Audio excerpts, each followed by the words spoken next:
반갑습니다, 여러분. 오늘은 여러분들과 체온 조절에 대해서 알아보려고 합니다.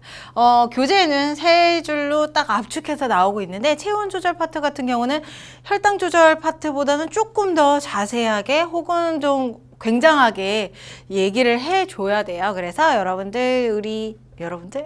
선생님이 이제 조금 더 추가해서 설명을 이어가도록 하겠습니다. 자, 일단은 체온 조절을 할 때에는 더울 때랑 추울 때로 나눠줘야 돼요. 그리고 각각의 상황에서 열을 발생하는 양과 열을 발산하는 양 두 가지의 조건으로 따져서 생각을 해줘야 됩니다. 그래서 첫 번째 줄에 뭐라고 써있냐면 열의 발생량, 자, 바뀌어서요. 열의 발생량, 그 다음에 몸의 표면을 통한 열의 발산량을 조절해서 이제 체온 조절을 한다라고 표현을 하고 있죠. 자, 열의 발생, 발산, 얘네들의 차이가 뭐야? 되게 비슷한 글씨들로 써 있는데 발생량 같은 경우는 열을 만들어내는 양이죠. 추울 때 같은 경우는 내가 열을 많이 만들어서 열 발생량을 높여야 되고, 그 다음에 이제 발산량 같은 경우는 빠져내보내는 거죠. 내 몸에서 바깥쪽 외부 쪽으로 밖으로 빼내는 작용. 이런 추울 때 같은 경우는 이 발산량들을 줄여가지고 내 몸에 이제 열을 가둬주는 현상들이 여기에서 나타나야 된다. 자, 그래서 정리를 한번 해보면 추울 때 같은 때랑 더울 때로 나눠 본다면, 추울 때랑 더울 때로 나눠 본다면 열의 발생량이랑 그 다음에 발산량의 조건으로 따져봐야 되겠죠. 발생, 그 다음에 발산의 양을 봤을 때 추울 때는 열을 많이 만들어내야 되니까 발생량 증가를 시켜야 되고요. 그 다음에 발산량 같은 경우는 열을 뺏기는 거라고 얘기를 했죠. 뺏기지 않도록 내 몸에 가둬야 되니까 줄여줘야 된다. 이렇게 볼 수가 있는 겁니다.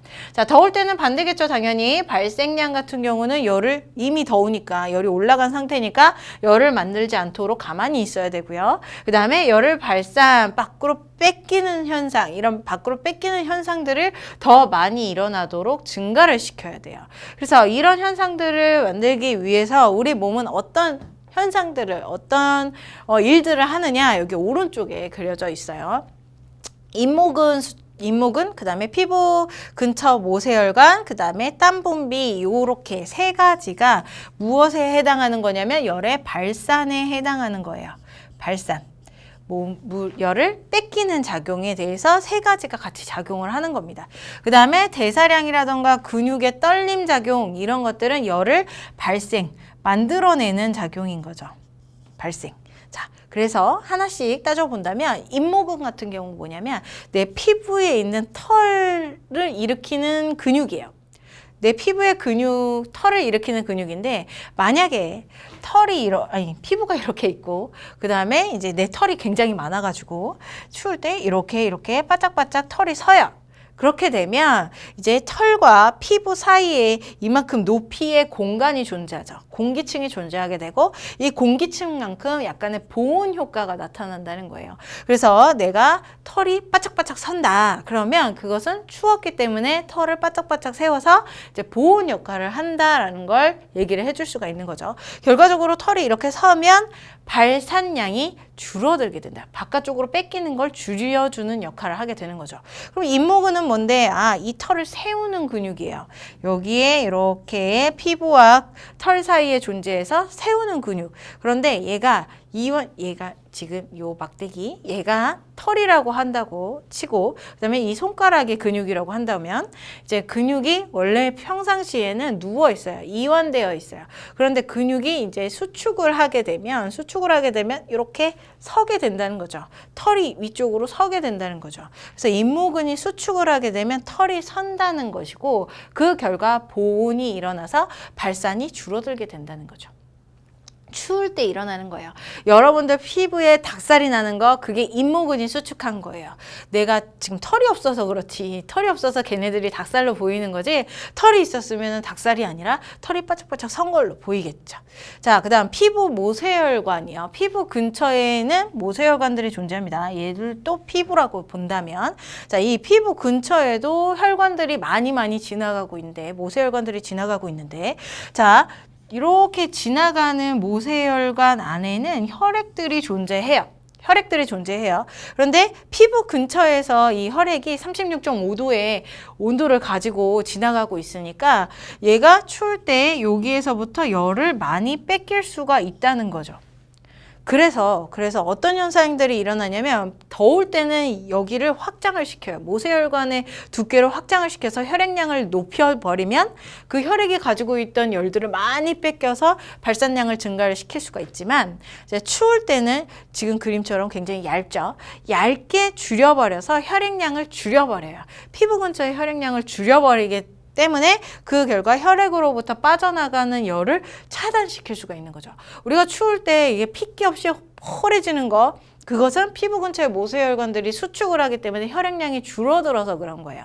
더울 때 막 붉어지는 거, 그것은 피부 근처에 모세혈관이 확장이 되어서 혈액량이 많아지고 그 결과 거기로부터 그 혈액으로부터 이제 열을 많이 뺏기기 때문이다라고 볼 수 있는 거죠. 자, 그래서 잇목은 수축이요. 추울 때 수축했다. 이렇게 털을 세운 효과. 그 다음에 피부 근처의 모세혈관을 추울 때 수축했다. 이것은 이제 혈액으로부터 빠져나가는 것을 막아주는 효과.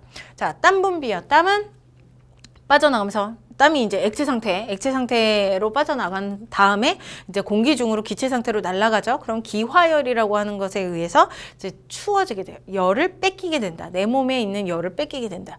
그래서 추울 때는 땀 분비를 감소시킴으로써 그렇게 뺏기는 열을 감소시키는 거고요.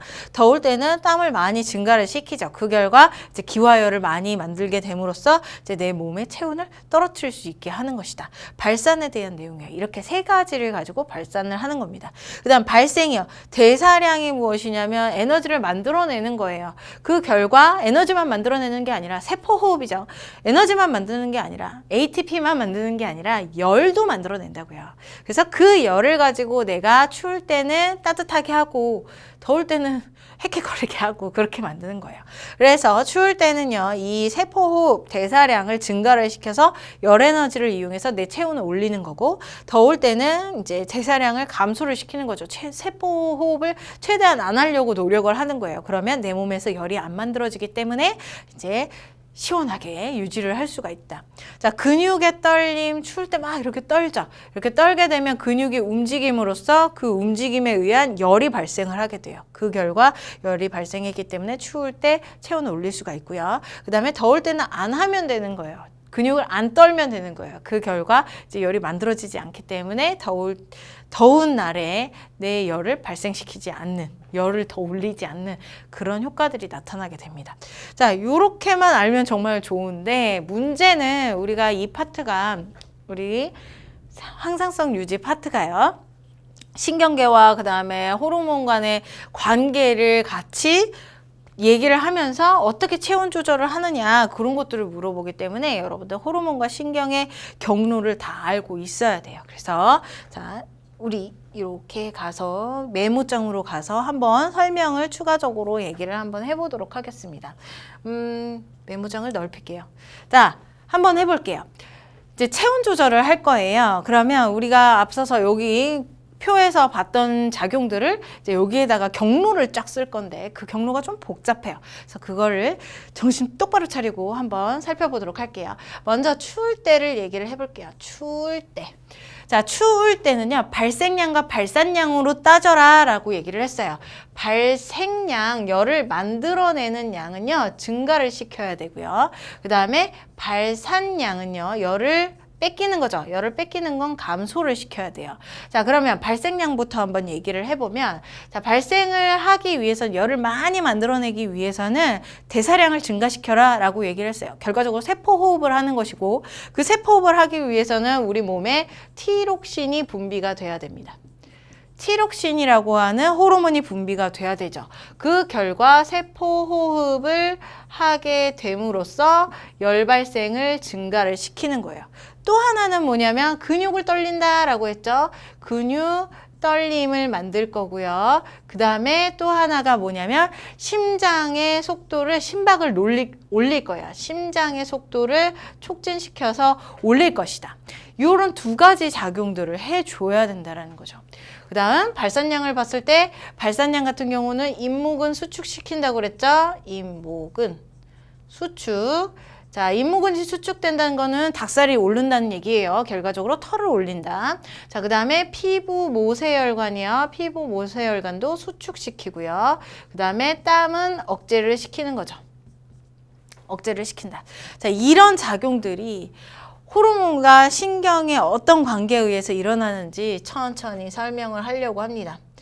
자, 먼저 세포호흡부터 얘기를 해볼게요. 자, 세포호흡을 하기 위해서는 티록신이 분비가 돼야 돼요. 그러면 이 티록신이라고 하는 애는 어디에서 분비가 되냐면 갑상샘에서 분비가 되죠. 갑상샘. 그럼 이 갑상샘을 자극하는 애는 누구냐면 조금 더 길게 해야지. TSH 갑상샘 자극 호르몬이었어요. 그리고 얘 같은 경우는 뇌하수체 전엽에서 분비하는 애였죠. 뇌하수체 전엽. 자, 뇌하수체 전엽을 자극하는 애가 또 있었어요. 누구냐면 TRH였죠. TRH. 그러면 이 TRH는 어디에서 분비가 되느냐? 시상하부에서 분비가 됩니다.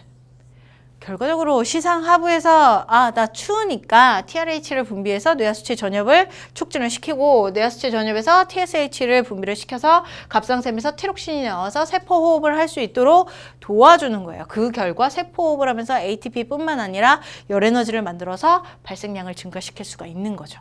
또 하나 근육 떨림과 심장을 업시켜야 된다라고 얘기를 했죠. 자, 이렇게 근육과 심장을 업시키기 위해서는 교감신경이 발동을 해야 돼요. 그래서 이 교감신경의 중추는 누구냐면 시상하부죠. 시상하부에서 나 추우니까 교감신경 너 가서 근육도 떨게 하고 심장도 움직이게 해. 이런 얘기들을 여기에서 하는 겁니다. 자, 그 다음 또 추가적으로 한 가지 더 얘기를 할게요. 자, 세포호흡이 일어날 거예요. 또 다른 색깔로 한번 해봅시다. 괜찮은 색깔 없으니까 파란색, 초록색이 있었으면 했는데 없어요. 자, 세포호흡을 할 거예요. 그러면 세포호흡의 재료가 누구냐면 포도당이에요. 포도당. 그러면 걔를 위해서는 포도당을 내가 제공하기 위해서는 혈당량을 증가시켜야 돼요. 혈당량을 증가시켜야 돼요. 그럼 혈당량을 증가시키는 호르몬 3가지 기억할 수 있죠. 그 중에서 혈당 조절을 하는데 주로 이제 배고프거나 이럴 때 혈당 조절을 하는 역할을 주로 하는 애가 글루카곤인데 얘는 추울 때는 잘 작용을 안 해. 그래서 얘를 제외하고 당질코르티코이드랑 그 다음에 에피네프린 이 2가지가 같이 여기에 작용을 하게 될 겁니다. 자, 혈당을 업시킬 건데요. 각각 누구와 누구냐면 당질코르티코이드랑 그 다음에 에피네프린이죠. 에피네프린. 자, 이 에피네프린 같은 경우는 교감신경의 작용을 받는 거죠. 누가 중추라서? 시상하부가 중추라서. 화살표가 좀 반대네. 시상하부가 교감신경을 발동을 시켜서 에피네프린에 의해서 혈당량을 증가시킬 거예요. 이것만 하는 게 아니에요. 에피네프린은 혈당 플러스 요것도 해요. 심장도 증가시키고요. 심장도 빨리 뛰게 하고요. 그 다음에 근육도 막 떨리게 해요. 우리 열받아가지고 에피네프린이 분비가 되면 막 몸이 부르르 떨리면서 심장 쿵딱쿵딱 하죠. 그 효과가 여기에서 나타나는 거예요. 자, 그 다음에 당질코르티코이드 얘 같은 경우는 자극하는 호르몬 있죠. ACTH. 자, 뇌하수체 전엽에서 자극하는 호르몬이 나오는 겁니다. 요렇게 가겠네요. 뇌하수체 전엽에서 ACTH 분비해서 이제 당질코르티코이드를 분비할 건데 어디에서 분비되냐면 뇌하수체 뇌하수체가 아니야. 부신 겉질에서 분비가 될 거라고요. 부신 겉질에서 당질코르티코이드가 나오면 혈당량을 증가시켜서 세포호흡이 잘 일어날 수 있도록 재료를 제공한다. 에피네프린은 부신 속질에서 나오는 겁니다. 교감신경이 작동을 해서. 자, 이렇게 우리 발생을 조절을 할 수가 있고요. 그 다음 발산의 효과들도 이제 얘네들이 스스로 하는 게 아니에요. 얘네들은 다 이제 교감신경에 의해서 일어나는 효과이다. 그럼 교감신경의 중추는 누군데? 시상하부야. 시상하부가 명령을 내려서 교감신경이 작동을 함으로써 이런 일들도 하게 되는 거죠. 결과적으로 시상하부가 내가 추운지 더운지를 판단을 하는 거예요. 추울 때 교감신경과 그 다음에 호르몬들을 분비를 시켜서 세포호흡하고 근육 떨리게 하고 그 다음에 발산량 감소시키고 이런 효과들을 이루어지게 한다고요. 이해됐죠? 자, 추울 때 했고요. 더울 때도 한번 가보겠습니다. 자, 더울 때. 더울 때는 조금 더 심플해요. 그냥 안 하면 되거든요. 자, 발생량을 감소시키고요. 발생량을 감소시키고 발산량은 증가를 시키면 돼요. 발산량을 증가를 시키면 돼요. 자, 발생량을 감소시킨다는 것은 그냥 티록신을 분비를 안 하면 돼요. 티록신이 그냥 감소하면 돼요. 그래서 음성 피드백에 의해서 감소해서 티록신 감소해서 세포호흡 안 하면 돼요. 세포호흡을 안 하니까 혈당량 증가시킬 필요가 없겠죠. 그럼 여기 있는 파란색들, 오른쪽에 있는 파란색 작용들 그냥 싹 다 지워버리면 돼요. 안 하면 돼요. 자, 그 다음 근육도 안 떨게 하면 되고요. 심장의 속도도 감소시키면 돼요. 이런 심장의 속도를 감소시키고 근육을 안 떨게 하는 거, 이거 그냥 여기요. 교감신경이 작동을 덜 하면 돼요. 교감신경이 작동을 덜 하면 돼요. 이따가 파란색으로 바꿨을 때 써드리겠습니다. 자, 발산량은요. 잇모근을 이완을 시키면 돼요. 이완을 했다는 것은 근육이 누웠다는 얘기거든요. 힘이 없다는 얘기예요. 그래서 이렇게 털을 세우는 힘이 풀어져서 털이 딱 누워버렸다. 이런 현상. 자, 그 다음에 피부의 모세혈관도 확장을 시키면 되겠죠. 피부 근처에 모세혈관이 혈액이 많이 오게 해서 그 혈액으로부터 이제 열을 많이 뺏기게 만드는 것. 그 다음에 땀을 많이 분비시키면 되겠죠. 땀을 많이 뿜뿜하게 하면 된다.